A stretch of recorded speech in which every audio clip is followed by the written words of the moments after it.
We followed the mystery religion from Babylon through Egypt and seen the struggle between good and evil as it threatened to contaminate God's chosen people in Israel.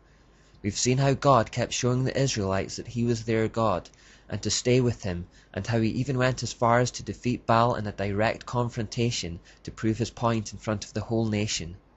The Jews, however, just couldn't seem to stay on course for very long, and they kept sliding away into paganism. Satan had had enough of Plan A tactics by this point, and he instead switched to Plan B. Babylon invaded the nation of Israel, laid siege to Jerusalem, sacked the city, and destroyed the temple. God let this happen as a means of disciplining his people, and had even forewarned the Jews that it would happen through the prophet Jeremiah. Even when Satan appears to be winning, God is always in control. This period of Babylonian history is known as the Neo-Babylonian period, and it was the one that largely belonged to King Nebuchadnezzar II.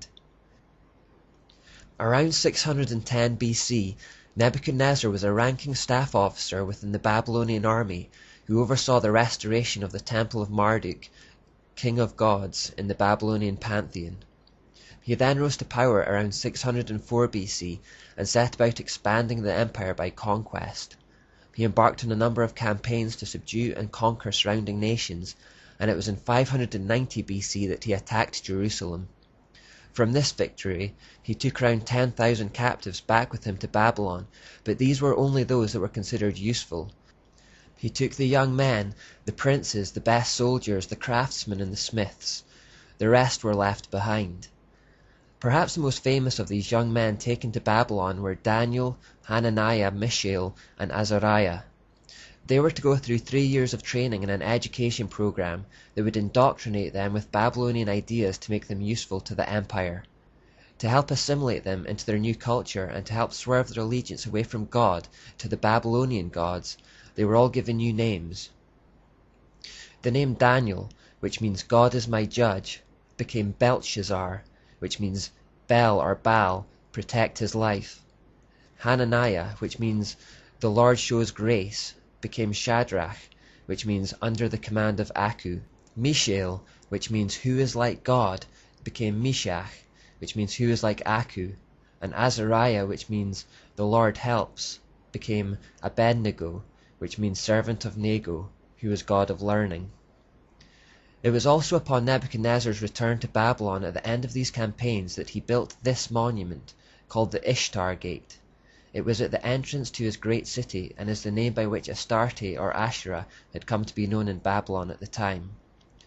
On it were 337 images of dragons. 337 in pagan numerology represents hell, so this gate to Babylon is literally meant to be, in a sense, the gate to hell. Remember this monument because it still exists in a museum in Berlin, Germany, and we'll be discussing it when we get around to the 20th century. Now, as Daniel records in his book of the Bible, Nebuchadnezzar attempted to force Shadrach, Meshach, and Abednego to worship his Babylonian gods.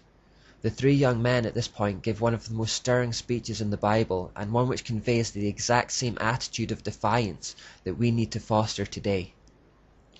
Nebuchadnezzar said to them, "Is it true, Shadrach, Meshach, and Abednego, that you do not serve my gods or worship the image of gold I have set up? Now when you hear the sound of the horn, flute, zither, lyre, harp, pipe, and all kinds of music, if you are ready to fall down and worship the image I made, very good. But if you do not worship it, you will be thrown immediately into a blazing furnace.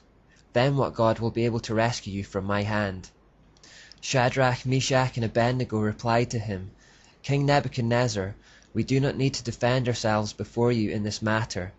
If we are thrown into the blazing furnace, the God we serve is able to deliver us from it, and he will deliver us from your majesty's hand.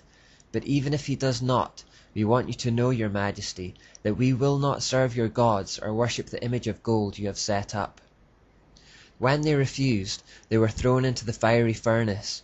Again we see the recurring theme of fire as the preferred form of sacrifice to Baal, because he was the sun god. However, while in the furnace, they are met by someone who is generally accepted to be a pre-incarnate Jesus, and they come out unharmed. Therefore, once again, God shows his power over satanic idols, and this had the ironic effect of making a believer out of Nebuchadnezzar. Whoever would have thought that there would be a day when a Babylonian king would worship God? The key event for us, however, as we continue our journey through this time, is Nebuchadnezzar's prophetic dream and Daniel's interpretation of it in chapter 2.